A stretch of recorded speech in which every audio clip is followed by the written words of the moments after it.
Good evening, everybody. Hi. It's your old pal Tennille, back with another story time. So tonight we have another Grimm's fairy tale. And I need to let everybody know that these fairy tales are not for kids. These are the old-fashioned, unedited fairy tales, and they are not the kind for kids. Tonight, I will be presenting The Three Little Men in the Wood.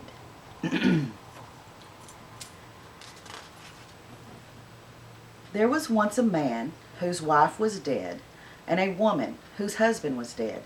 And the man had a daughter, and so had the woman.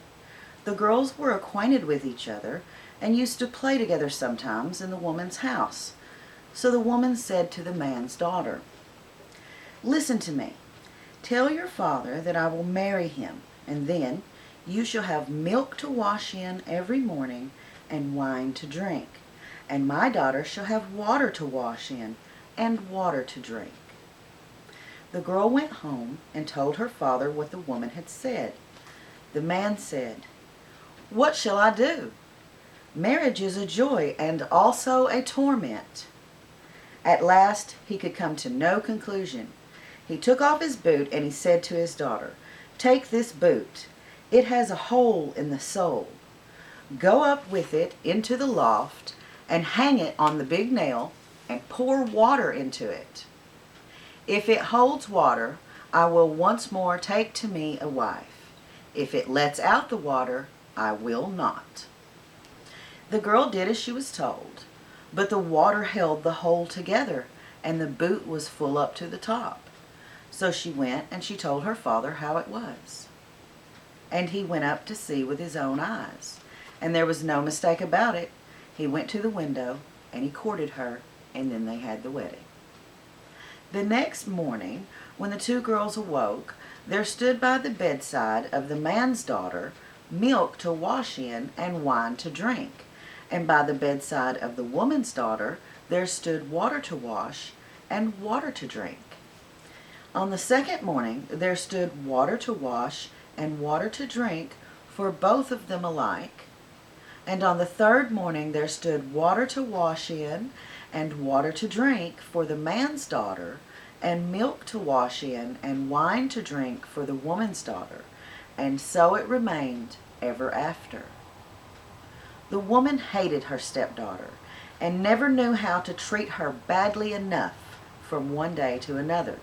And she was jealous because her stepdaughter was pleasant and pretty, and her real daughter was ugly and hateful. Once, in winter, when it was freezing hard and snow lay deep on hill and valley, the woman made a frock out of paper and called her stepdaughter and said, "Here, put on this frock, go out into the wood and fetch me a basket of strawberries. I have a great wish for some strawberries." "Oh dear," said the girl, "there are no strawberries to be found in winter. The ground is frozen, and the snow covers everything. And why should I go in the paper frock? It is so cold out of doors that one's breath is frozen. The wind will blow through it, and the thorns will tear it off my back." "How dare you contradict me?" cried the stepmother. "Be off, and don't let me see you again until you bring me a basket of strawberries." Then she gave her a little piece of hard bread and said, "That will do for you to eat during the day."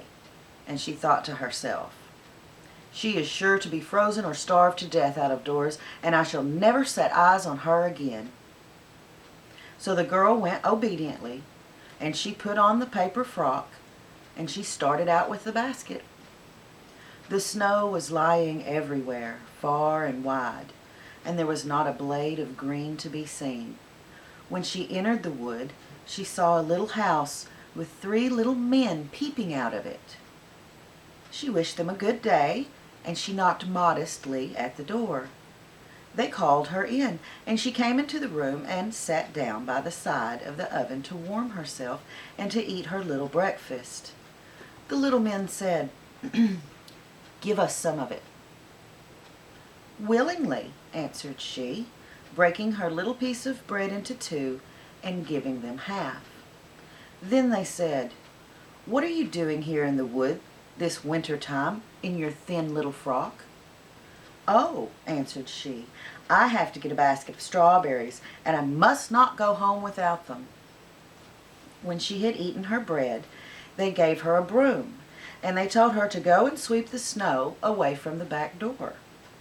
When she had gone outside to do it, the little men talked among themselves about what they should do for her, as she was so good and pretty and had shared her bread with them. Then the first one said, "She shall grow prettier every day." And the second said, "Each time she speaks, a piece of gold shall fall from her mouth." And the third said, "A king shall come and take her for his wife." In the meantime, the girl was doing as the little men had told her, and had cleaned the snow from the back of the little house. And what do you suppose she found? Fine, ripe strawberries, showing dark red against the snow. Then she joyfully filled her little basket. She thanked the little men, shook hands with all of them, and ran home in haste to bring her stepmother the thing that she had longed for. And as she went in and said, "Good evening," a piece of gold fell from her mouth at once. And then she related all that had happened to her in the wood, and at each word that she spoke, gold pieces fell out of her mouth, so that soon they were scattered all over the floor.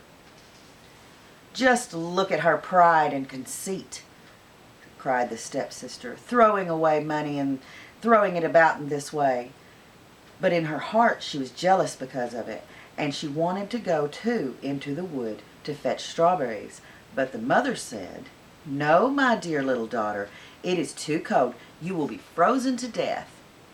But she left her no peace, so at last the mother gave in, got her a splendid fur coat to put on, and gave her bread and butter and cakes to eat all along the way. The girl went into the wood and walked straight up to the little house.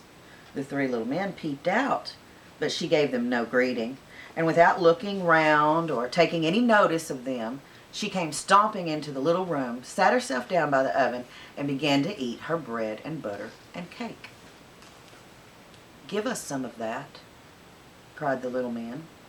But she answered, "I've not got enough for myself. How can I give any away?" Now, when she had done with all of her eating, they said, "Here is a broom. Go and sweep all clean by the back door." "Oh, go and do it yourselves," answered she. "I'm not your housemaid." But when she saw that they were not going to give her anything, she went out the door. Then the three little men said among themselves, "What shall we do to her, because she is so unpleasant and has such a wicked, jealous heart, grudging everybody everything?"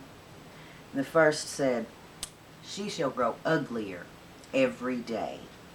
And the second said, "Each time she speaks, a toad shall jump out of her mouth at every word." And the third said, "She shall die a miserable death."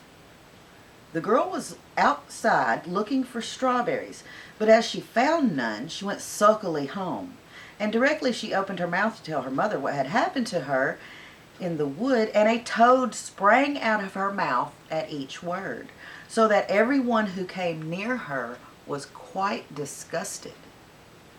The stepmother became more and more set against the man's daughter, whose beauty increased day by day, and her only thought was how to do her some injury. So at last she took a kettle, she set it on the fire, and she scalded some yarn in it. When it was ready, she hung it over the poor girl's shoulder and gave her an axe, and she was to go to the frozen river and break a hole in the ice, and there rinse the yarn.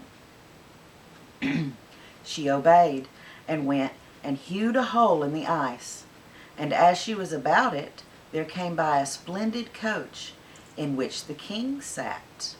The coach stood still, and the king said, "My child, who art thou, and what art thou doing here?"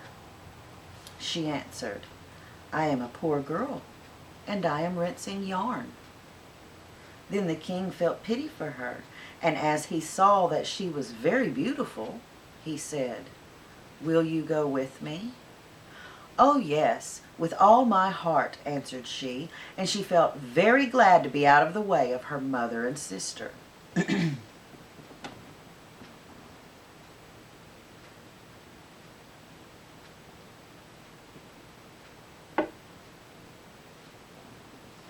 So she stepped into the coach and went off with the king.